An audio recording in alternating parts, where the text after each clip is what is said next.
The court is calling 2017 CR 5709 State versus Michael Bett. Can I have parties announced for the record? Melissa Albin for the state. Charles, excuse me, Charles Blunt for Mr. Bessette. And are you Mr. Bett? Yes, ma'am. Did you review the document entitled Motion to Enter Adjudication of Guilt and Revoke Community Supervision and State's motion to supplement pending motion to enter adjudication of guilt and revoke probation with your attorney? Did you understand it? Yes, Your Honor. Are you the same Michael Bett who was placed on deferred adjudication in 2017 CR 5709 for the offense of aggravated assault, serious bodily injury on August 24th, 2017 for a period of 5 years? Is that you? Yes, Your Honor. All right, State. The state is going to proceed on a few of the violations, Your Honor. The third, number 2, on or about the first day of June 2018 in Bexar County, Texas, the defendant, Michael Bett, did then and there fail to submit to drug testing as directed by the court officer, supervision officer, and or a duly authorized agent of the court in violation of condition number 2. How do you plead to that? True or not true? True, Your Honor. And on or about the 23rd day of February 2018 in Bexar County, Texas, the defendant, Michael Bett, did then and there fail to submit to drug testing as directed by the court officer, supervision officer, and or a duly authorized agent of the court in violation of condition number 2. How do you plead to that? True, Your Honor. And on the next page, on or about the 26th day of January in Bexar County, Texas, the defendant, Michael Bett, did then and there fail to submit to drug testing as directed by the court officer, supervision officer, and or a duly authorized agent of the court in violation of condition number 2. How do you plead to that? True, Your Honor. Lastly, on or about the 18th day of October 2017 in Bexar County, Texas, the defendant, Michael Bett, did then and there fail to submit to drug testing as directed by the court officer, supervision officer, and or a duly authorized agent of the court in violation of condition number 2. How do you plead to that? True or not true? True, Your Honor. We'll waive the rest of them. Any objections to the waivers? Oh, I'm sorry, Your Honor. I forgot that there's a supplemental. Yes. So I withdraw that statement and I'd like to read a couple more from the supplemental. Okay. Number 5, in Bexar County, Texas, the defendant, Michael Bett, did then and there fail to report to the supervision officer as directed for the months of July, August, September, October, November, and December of 2018 in violation of condition number 5. How do you plead to that? True, Your Honor. And we'll just go to the last one. In Bexar County, Texas, the defendant, Michael Bett, did then and there fail to report to the supervision officer as directed for the months of January, February, March, April, May, and June of 2022 in violation of condition number 5. How do you plead to that? True, Your Honor. And we'll waive the rest. Any objections? No. Did you understand by pleading true to 2, 2, 2, 2, 5, and 5? The court could find it true, grant the motion, find you guilty, and sentence you up to 20 years in the prison and up to a $10,000 fine? Yes, sir. Knowing that, do you still wish to plead true to 2, 2, 2, 2, 5, and 5? Yes, Your Honor. Then the court will find the following true: 2, 2, 2, 2, 5, and 5. Is there a proposed agreement? There is not, Your Honor. We're asking for revocation and for the court to sentence him to TDC. Mr. Funk is going to ask for something different. Yes. I am. And I'd like to, for the purpose of this hearing, I'd like to call my client as a witness. All right, can you raise your right hand? Do you solemnly swear or affirm the testimony you give will be the truth and nothing but the truth, so help you God? Yes, Your Honor. All right, you can lower your hand, state your name for the record. My name is Michael Daniel Bessette. All right, you may proceed. Okay, Mr. Bessette, you've heard the district attorney read off multiple violations that you had of your probation. Is that correct? Yes, sir. And those violations all occurred, some of them back as far back as 2018. Yes, sir. And Yes. then some of them were back in 2022 when you stopped reporting to probation. Is that correct? Yes, sir. Okay. Now,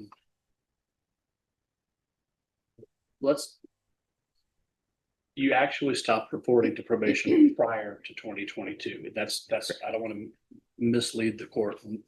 You stopped reporting to probation when? I believe it was July 2018. Okay. So let's talk about what happened in 2018 and why did you at that time stop reporting to probation? I had gotten a positive urinalysis test, and I got scared and didn't report after that. Okay. And since then, let's talk about what changes, if any, have you made in your life, good or bad? And just kind of tell the court, Your Honor, a lot has happened since then. I quit drinking completely. I don't do any sort of illicit drugs or anything like that anymore. If I were to submit to your analysis today, I could pass your analysis with flying colors. I've started my own business, a landscaping business. It's doing very well, very profitable. During that time, one of my children has gotten sick. She had cancer when she was little, and it came back over the past couple of years, and it just got really, really bad. And so she's terminal right now, and so it's been very tough with that. And but I try to just go day to day, trying to make sure she's okay, make sure that my ex-wife and the children who are still with her are okay, and I pay for all of their needs and everything.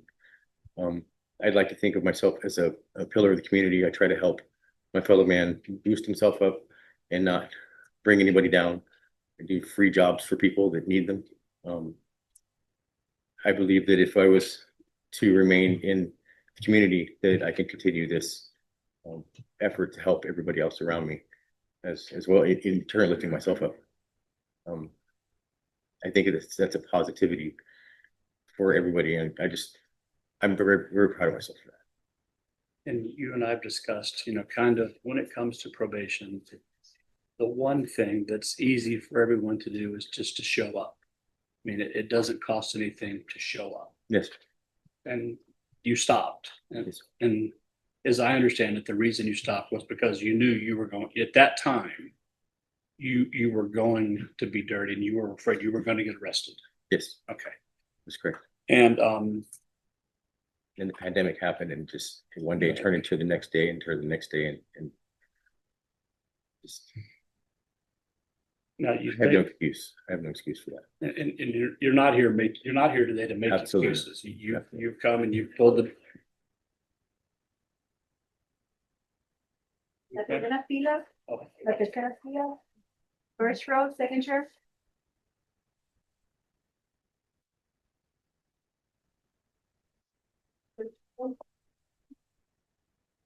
Red, orange, up. Red, red.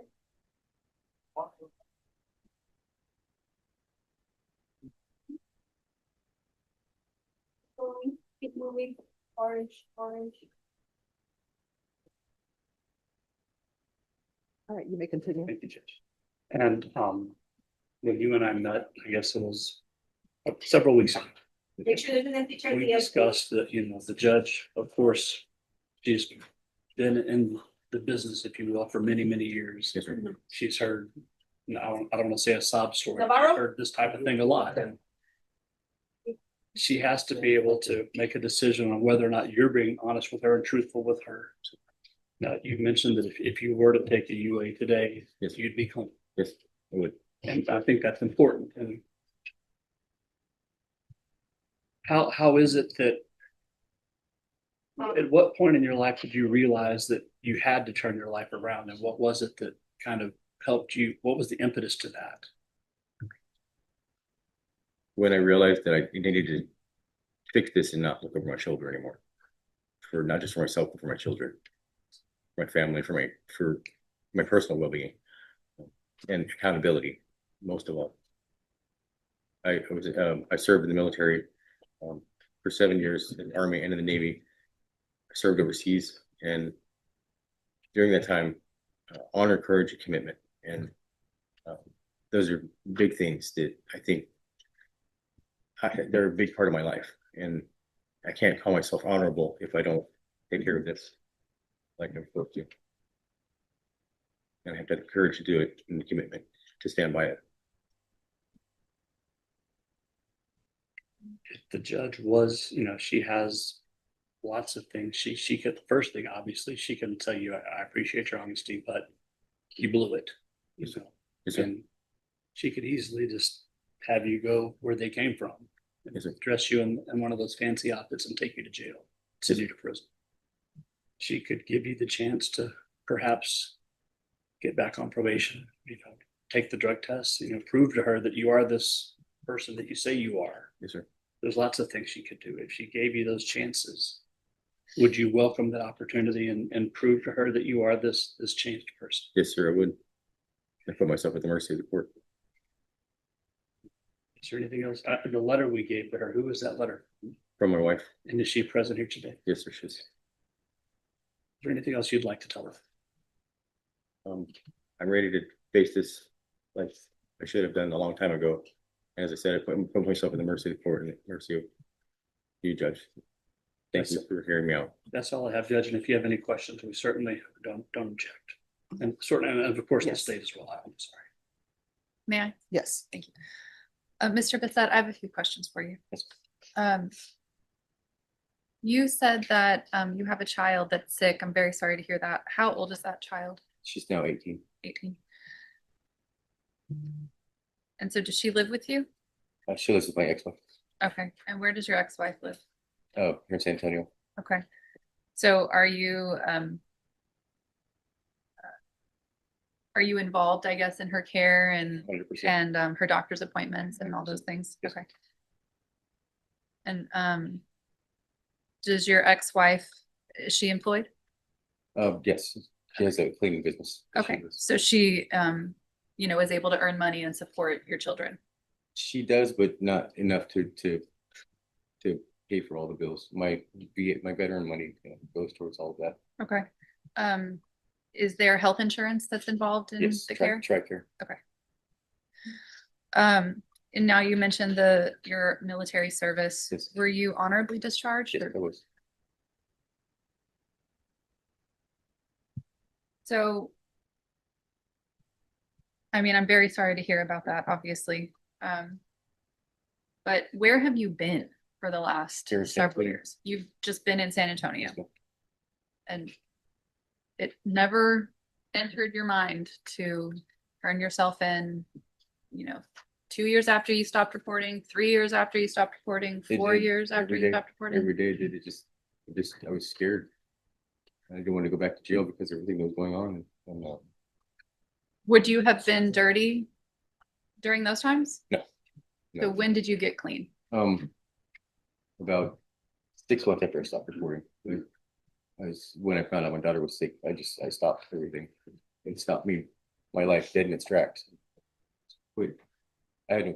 Michael admits every failure, every missed test, every moment he disappeared into fear and shame. But beneath his guilt lies a single plea: time to remain by his dying daughter's side as her final days approach. The courtroom freezes. Will Judge Boyd uphold the law or bend it for a father running out of time? Choice.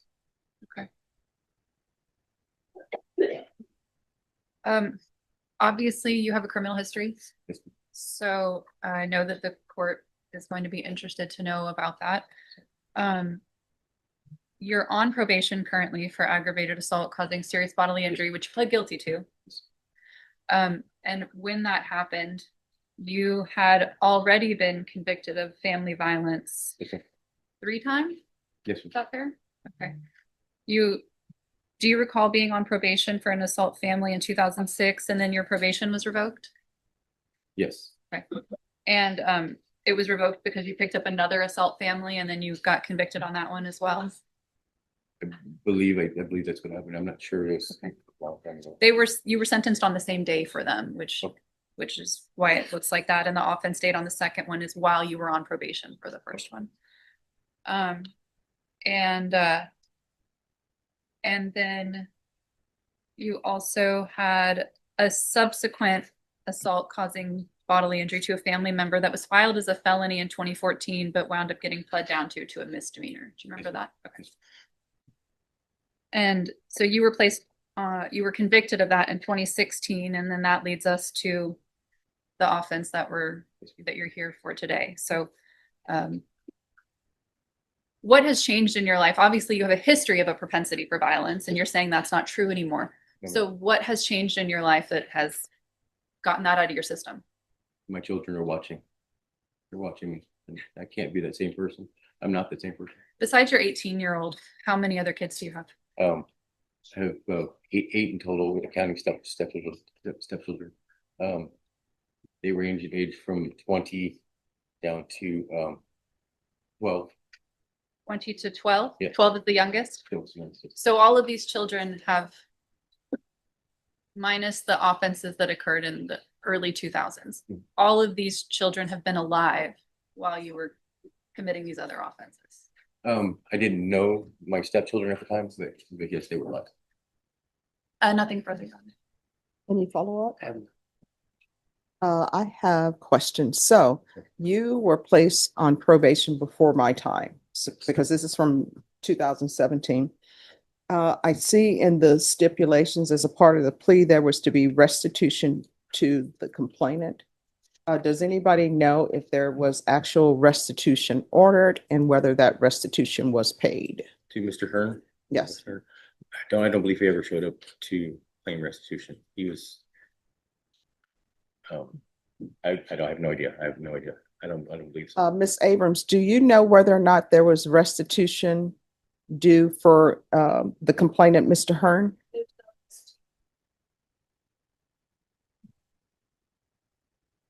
All right. So how did you come to be arrested for this motion to revoke? Jaywalking. People should always follow the law. Yes, ma'am. And so, but for the jaywalking, you never would have come in. You're right, Your Honor. It looks like that, but I was getting ready to take care of it because I had enough time and money set aside. When were you planning on taking care of it? Because, and the reason why I asked that is because it appears to the court that, but for this jaywalking, you never would have come in. Yes, Your Honor. I agree. It does look like that. I planned on doing it after Christmas, to be honest. It's just because my daughter was sick, I didn't want to get locked up and something happened to her. And I would never be able to forgive myself if something happened to her. I'd been locked up. Okay. All right. Probation, what is the recommendation?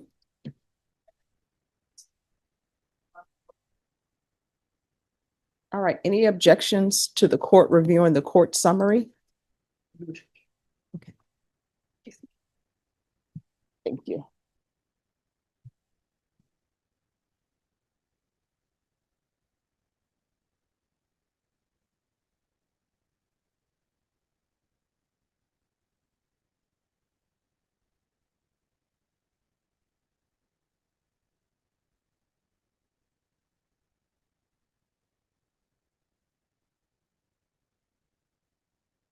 All right, so other concerns, you know what's listed here? No. It said a supplemental report was sent to the court in regards to the probationer continually testing positive for methamphetamines and failing to provide a UA. TAP assessment was conducted, which recommended the probationer submit to random urinalysis. A TAP revision was made for the probationer to be recommended to the intensive outpatient treatment. So it says the probation then absconded once the MTR was filed upon not abiding by the conditions of the court. So it appears here that the previous judge, which I think would have been maybe, would that have been Hilbig or Angelini? Angelini. Hilbig? Yeah, Angelini. in Angelini. 2000 and 17. Joey, wasn't it? Yes. All right. Okay. So according to this, if you would have came in, they were just going to recommend intensive outpatient treatment. He has asked if he could make one more statement to the court. Sure. Your Honor, if I'm to be incarcerated 2 months after I'm incarcerated, my VA payment would stop, and the insurance for my kids would stop, the health insurance, and I would really like to try to avoid that somehow, but I don't know what it is that I can do for the court to keep that going. I'm not sure how that would be possible. All right. So what I'm going to tell you is I understand the reasons why you wouldn't return. And Mr. Bond will tell you, we've all had clients who one thing happens and they just decide not to show up. Then at the last minute, they want to show up. They got their life together. And sometimes the hands are tied. I take into consideration the fact that you have a child, but what I can tell you is nobody's seen you. And that's one of the things you have to do is report. All right. So I'm going to grant the motion and the court will find you guilty. Does anyone wish to speak toward sentence? Well, I'd ask that you sentence him 2 years. Mhm. But most importantly, if it's at all possible, I'd ask that you allow him, if there's any way to remain out on the monitor. His daughter is terminal with the stage 4 cancer, and if he loses his insurance, there's nobody to pay for it. Mhm. And that's, I don't know. I know it's a big ask, Well, so but is there any way we can at least allow him to turn himself in after his insurance? I'm very concerned about his daughter's medical expense. That's the cost of cancer care in America is. oh, I know. overwhelming. Yeah.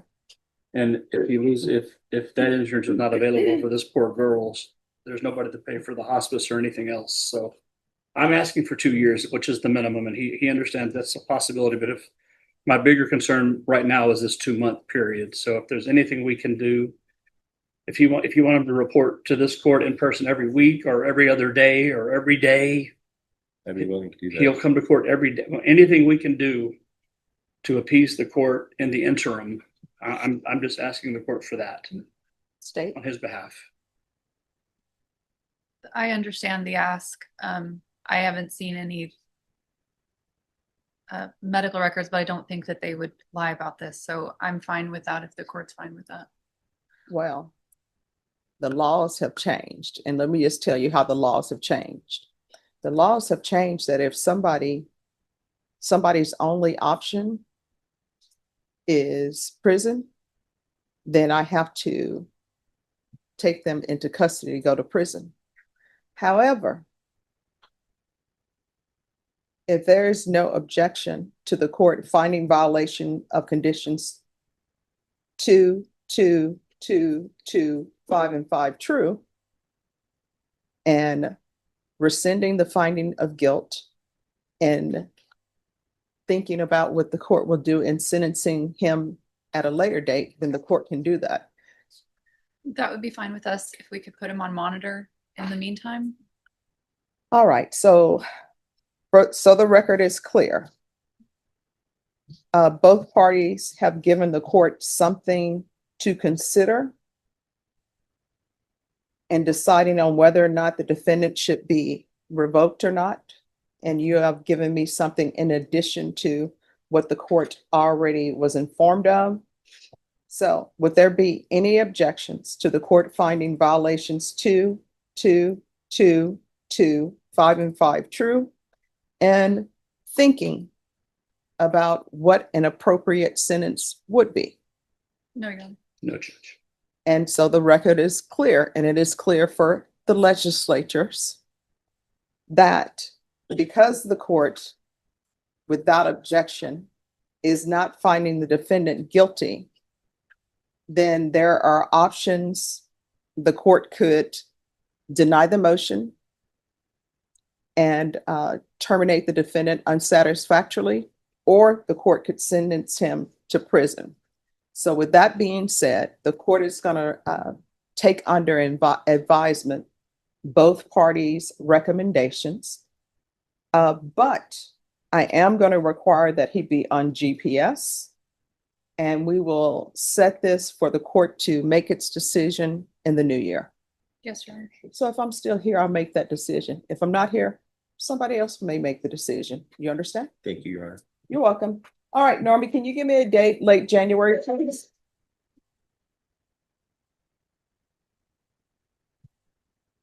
All right. Yes, he's on GPS. So he's already on GPS. All right, and what are the conditions of his GPS? It's a partial for work and for medical appointment.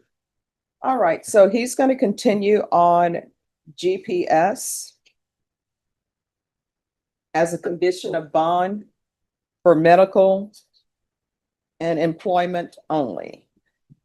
All right, Ms. Ferguson, if you'll give him a reset form.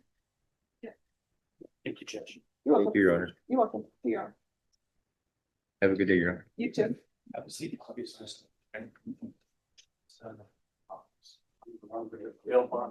The hearing begins with a familiar rhythm. Violations recited, dates confirmed, and the weight of past actions laid bare on the record.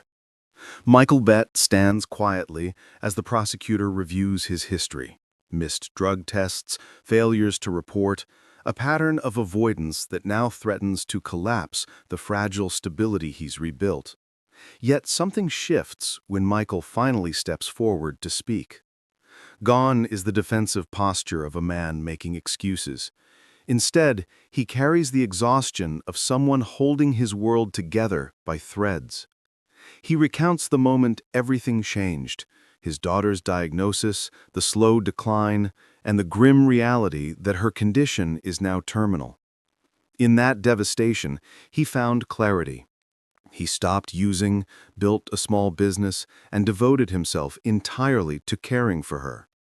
But the violation he once feared now jeopardizes the medical coverage she depends on. If he is taken into custody immediately, that support disappears, and with it, her remaining comfort. The prosecutor emphasizes the pattern of past behavior, reminding the court that effort, while admirable, does not erase years of instability. The defense asks for nothing dramatic, only a delay in sentencing so Michael can maintain insurance coverage during his daughter's final treatments. Judge Boyd listens with measured calm, weighing the duty of enforcement against the undeniable humanity before her. Her ruling threads both worlds. Michael will be held accountable, but not today. A GPS monitor, close supervision, and strict conditions allow him temporary freedom to remain with his daughter until her coverage term concludes. As he steps away, the courtroom feels suspended between consequence and compassion, leaving a single lingering question. How much mercy can justice allow?